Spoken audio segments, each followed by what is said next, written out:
The hum of the air conditioning in the command center was a low thrum against the hypnotic flicker of dozens of monitors displaying military data streams. It was one of those gray winter days where the sky mirrored the cold, hard concrete of the country's most strategic underground facility. Amidst the rows of computers and control panels, a quiet figure stood out, her serenity a stark contrast to the frenetic energy around her.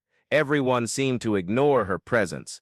Colonel Evelyn Reed possessed a beauty honed by experience and wisdom. Her brown hair, always pulled back in a perfect bun, framed a face etched with the subtle lines of sleepless nights, tough decisions, and silent battles fought in rooms like this. Her hands, delicate yet firm, danced across the keyboards with the precision of someone who had dedicated 20 years of her life to protecting the country she loved. A small scar on her left temple, barely visible under her understated makeup, was the only physical reminder of the accident that nearly ended her career 5 years prior.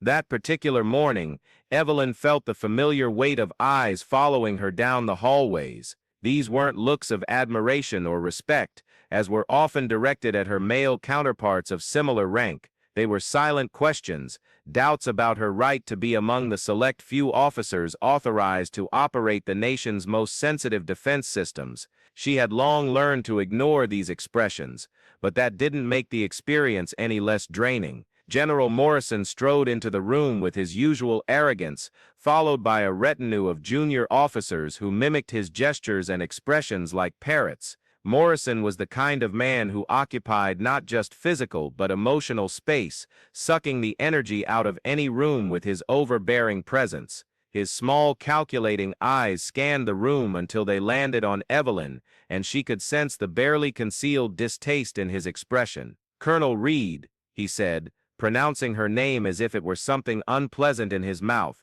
"I need you to report to the briefing room in 5 minutes. We have a delicate situation requiring appropriate supervision." The words carried a venomous subtext that everyone in the room understood. Evelyn maintained her upright posture, her eyes meeting his without flinching. "Yes, sir. I'll be there promptly." Walking down the hallways towards the briefing room, Evelyn reflected on the past few months. Geopolitical tension had escalated significantly, and protocols once considered theoretical were now part of daily discussions. As one of the few officers specializing in nuclear defense systems, her expertise had become more valuable than ever. Ironically, it was this very competence that seemed to bother Morrison and his allies. The briefing room was packed when she arrived. Officers of various ranks occupied chairs around an oval table, while giant screens displayed strategic maps and intelligence data. Evelyn took her assigned seat, noticing how conversations subtly quieted at her presence. It wasn't paranoia, it was a reality she had learned to navigate with the grace of someone who turns obstacles into opportunities for growth. Morrison began the presentation with his authoritative voice, detailing hypothetical scenarios that seemed less and less hypothetical with each passing day. He spoke about readiness, about preparedness, about the need to maintain security protocols at maximum alert. Evelyn listened intently, her notes precise and organized, her mind already working on the strategic implications of each point presented. It was when Morrison reached the topic of nuclear emergency protocols that the atmosphere in the room shifted, his eyes fixed on Evelyn with unsettling intensity. "Naturally," he said, pausing dramatically, "such critical responsibilities cannot be entrusted to elements that might present operational risks." The ensuing silence was deafening. Evelyn felt the blood rush to her face, but maintained her neutral expression. She knew exactly what Morrison was implying, and she knew it wasn't the first time her competence had been questioned, not for her abilities, but for who she was. "With all due respect, General," she said, her voice calm but firm, "my operational record speaks for itself. I have more experience in nuclear defense systems than any other officer in this room." Morrison smirked. "Experience isn't everything, Colonel. There are other factors to consider. Emotional stability, ability to make decisions under extreme pressure, unquestionable loyalty." Each word was a deliberate stab. The other officers remained silent, some avoiding eye contact, others watching with morbid curiosity as the situation unfolded. Evelyn recognized many of them, men she had worked with on complex projects, who had witnessed her competence and dedication. Yet, none rose to her defense. Evelyn took a deep breath, feeling the weight of years of silent discrimination, of missed opportunities, of times she had had to work twice as hard to prove she deserved to be there. "General Morrison," she said, "if there are specific concerns about my performance, I would like to discuss them through the appropriate channels, based on merit and not on what?" Morrison interrupted sharply. "You mean not on reality? The reality is that women don't have the emotional constitution necessary to handle life or death decisions on a global scale. It's simple biology, Colonel. It's not personal, it's factual." The words echoed through the room like gunshots. Evelyn felt something break inside her, not her determination, but her faith in the institution she had served with such devotion. She looked around the table, seeing faces she had known for years, men who had shared dangerous missions with her, who had trusted their lives in her hands. None of them said a word. It was at that moment that Evelyn made a decision that would change not only her career, but the course of that entire military installation. "General Morrison," she said, rising slowly, "you're right about one thing. Life or death decisions require emotional stability and clear judgment. Fortunately, I possess both." She walked to the control panel in the center of the room, her security credentials still valid, still trusted by the automated systems. Morrison frowned, a look of confusion replacing his arrogant smirk. "What do you think you're doing, Colonel?" Evelyn typed her authorization sequence, her fingers moving with surgical precision across the keyboard. "I'm demonstrating exactly why women like me are not only deserving of, but essential to, critical leadership positions." The screens around the room flickered, security systems activating in a cascade. "Nuclear Protocol Delta 7 initiated," announced the computerized voice that echoed through the facility. "Authorization, Colonel Evelyn Reed, awaiting secondary confirmation." Panic was instantaneous. Officers leaped from their chairs, some scrambling for secure phones, others trying to access their own workstations. Morrison was livid, his arrogance evaporating into sheer terror. "Have you gone mad?" he yelled. "Deactivate this immediately. This is treason." Evelyn remained calm, her hands still on the console. "Actually, General, this is standard procedure. Delta 7 is a readiness exercise simulating a level 5 threat.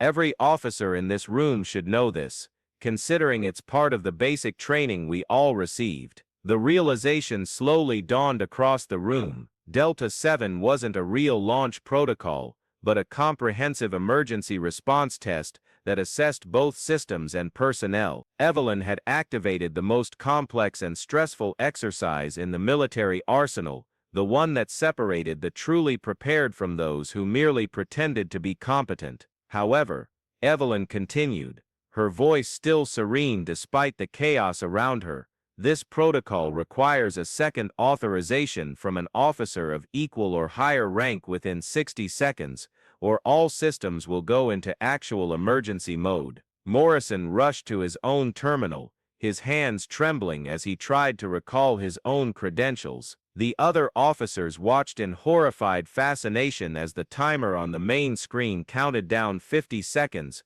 49, 48. "I can't remember my sequence," Morrison shrieked, panic evident in his voice. "Can anyone else authorize?" Evelyn smiled faintly. "Actually, General, according to the protocols you yourself reviewed last week, only officers with level Alpha nuclear clearance can provide secondary authorization, and if I'm not mistaken, besides myself, only 3 other officers in this facility possess that clearance." She looked around the room, her eyes meeting those of Colonel James Patterson, a respected man who had always treated Evelyn professionally, but who had remained silent during the humiliation she had just endured. "Colonel Patterson, you have Alpha authorization." Patterson hesitated, looking between Evelyn and Morrison. The timer showed 30 seconds. "Evelyn," he said finally, using her first name for the first time in years, "What do you want me to do?" "I want you to do your job," she replied simply, "as we all should." 20 seconds. Morrison was now pleading, his authority completely undone in the face of having to explain to his superiors how an exercise had escalated to a real emergency under his watch. "Patterson, enter your sequence now." 15 seconds. Patterson walked to his console but didn't begin typing. Instead, he looked at Evelyn. "You knew this would happen," he said, "and it wasn't a question." 10 seconds. Evelyn nodded. "I knew Morrison would try to sideline me from nuclear protocols, and I knew that would leave our facility vulnerable, because you see, Colonel Patterson, I really am the most qualified person for these operations, and now everyone knows it." 5 seconds. Patterson smiled, a small but genuine smile. Then he typed his authorization sequence. "Delta 7 protocol successfully completed," the system announced. "Response time, excellent. Team performance requires review." The silence that followed was different from the previous one. It wasn't the silence of discrimination or complicity, but the silence of acknowledgement. Evelyn had just demonstrated, irrefutably, that she possessed not only the technical knowledge necessary for her duties, but also the presence of mind and strategic leadership that Morrison claimed she lacked. At this crucial moment in our history, allow me to pause and invite you to be a part of our community. If this narrative touched your heart,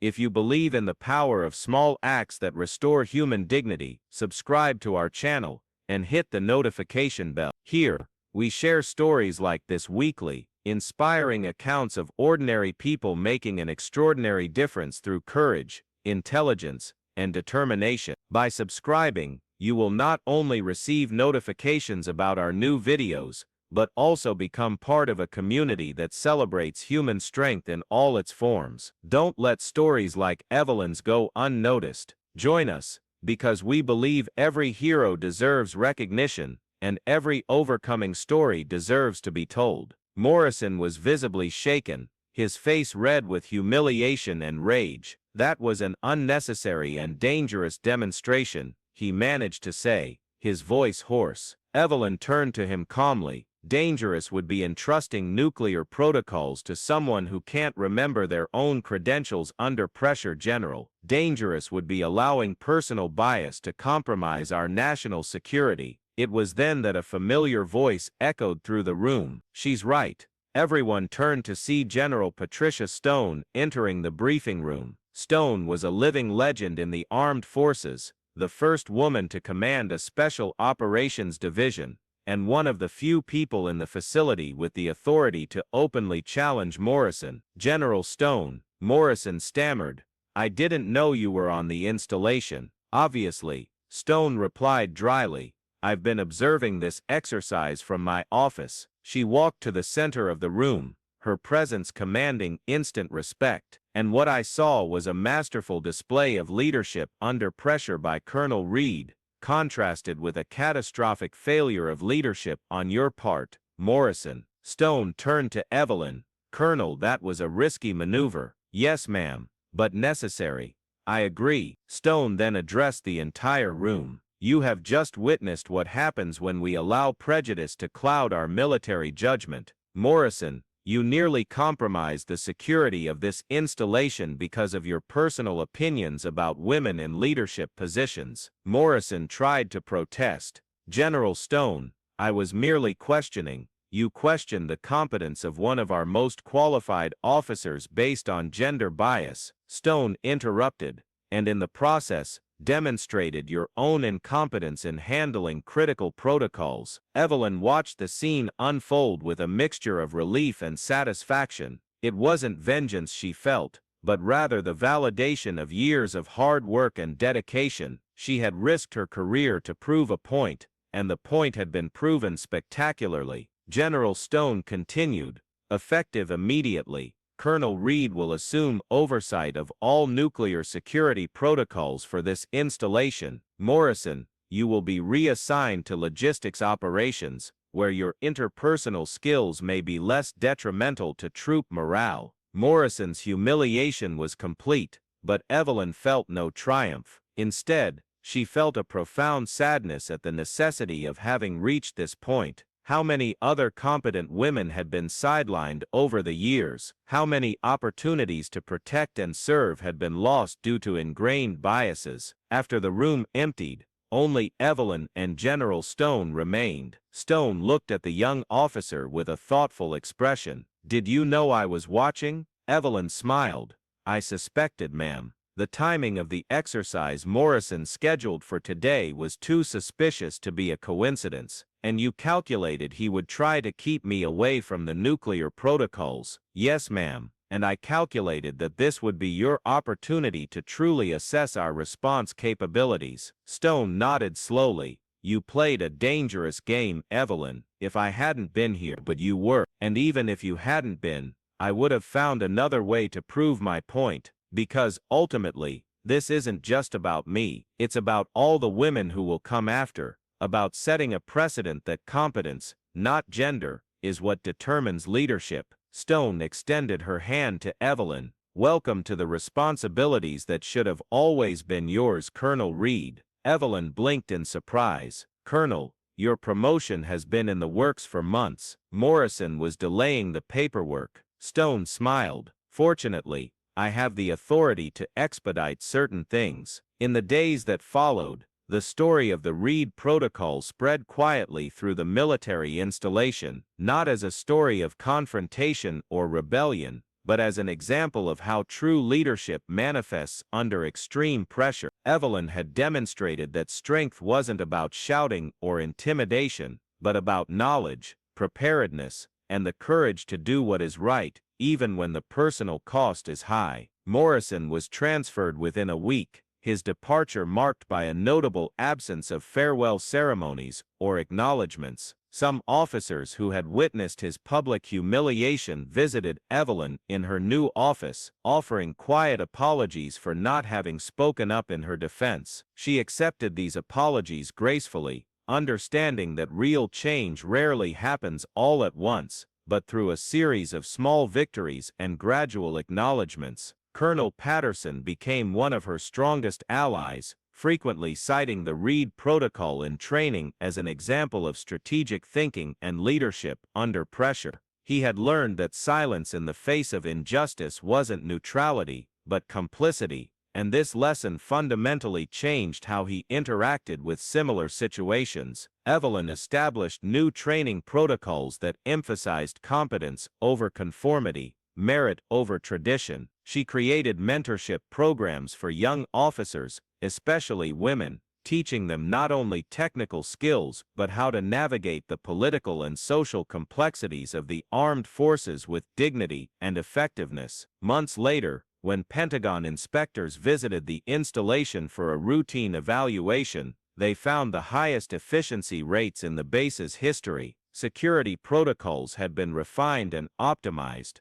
troop morale was at exceptional levels, and interdepartmental cooperation had improved dramatically. During Evelyn's interview with the inspectors, one of them commented on the installation's remarkable transformation. "Colonel Reed, to what do you attribute this significant improvement?" Evelyn pondered for a moment before answering. "I believe that when you remove artificial barriers and allow talented people to contribute fully, the result is inevitably a stronger and more efficient organization." The inspector smiled. "And how did you manage to remove those barriers?"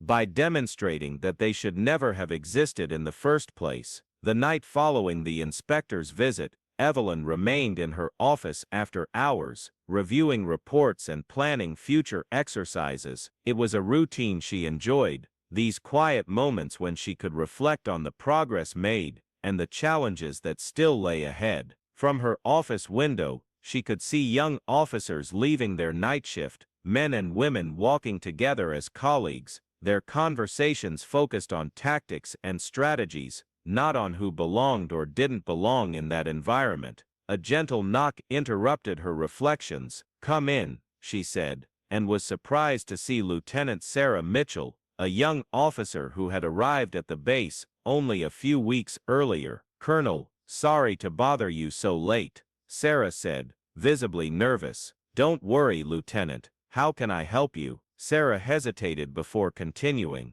I heard about what happened a few months ago, about the Delta 7 protocol and, well, about how you handled everything. Evelyn gestured for Sarah to sit. And what specifically did you hear? You not only proved you deserved to be here, Em, but you did it in a way that changed how this entire facility operates. Sarah paused, then continued more quickly. The thing is, Colonel, I've been facing some similar situations, not as dramatic, but comments, stares, questions about my capabilities based on who I am, not what I can do. Evelyn nodded understandingly. And you're wondering how to handle it. Exactly. I admire what you did, but I don't know if I have the courage or the strategic wisdom to do anything similar. Evelyn smiled gently. Lieutenant Mitchell, can I give you the best advice I ever received? Yes, ma'am. You don't need to prove you deserve to be here through grand dramatic gestures. You prove it every day through excellence in your duties, through the way you treat your colleagues, through the dedication you show to this institution.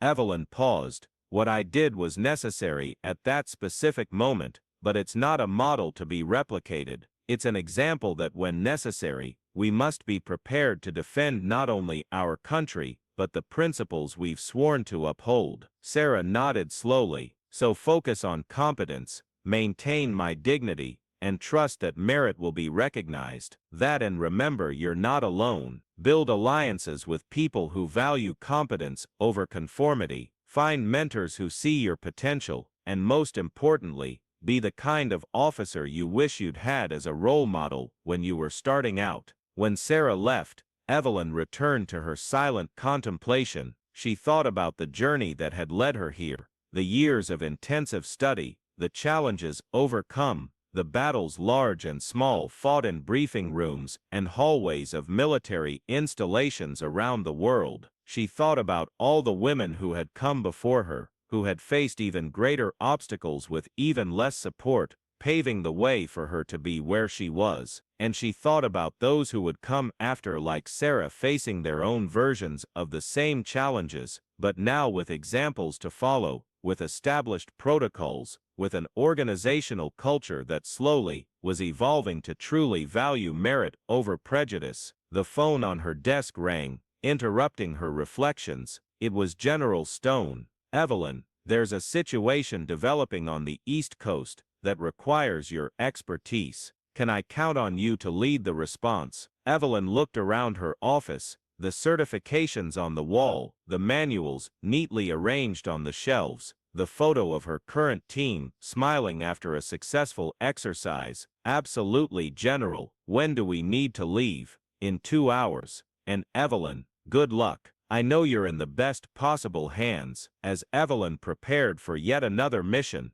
another opportunity to serve her country, she reflected on how she had gotten here. Not through privilege or favors, not through compromising her principles, but through the unwavering determination to excel at what she did, and to fight for the values that truly mattered. The Reed Protocol had become more than just a military anecdote. It had become a symbol that real change is possible when courageous people are willing to challenge unjust systems, not through destructive rebellion, but through the irrefutable demonstration of competence and character. Years later, when cadets inquired about the incident in military leadership classes, the story was told not as an example of insubordination, but as a masterful demonstration of how true leaders act under pressure, how sometimes doing what's right requires staking everything on a calculated gamble, how true strength doesn't reside in intimidation or artificial authority, but in knowledge, preparation, and the moral courage to stand up for what is right. Evelyn Reed had proven that she wasn't a mistake, as Morrison had suggested. She was exactly what the armed forces needed, a leader who understood that protecting her country meant also protecting the values that country should represent, an officer who knew that true national security couldn't be built on excluding talented people because of outdated prejudices. And as she headed out for another critical mission, Evelyn carried with her the quiet satisfaction of knowing that her courage had opened doors not only for herself, but for a generation of women who would never have to prove their worth through nuclear protocols. They could simply be excellent, and that would be enough.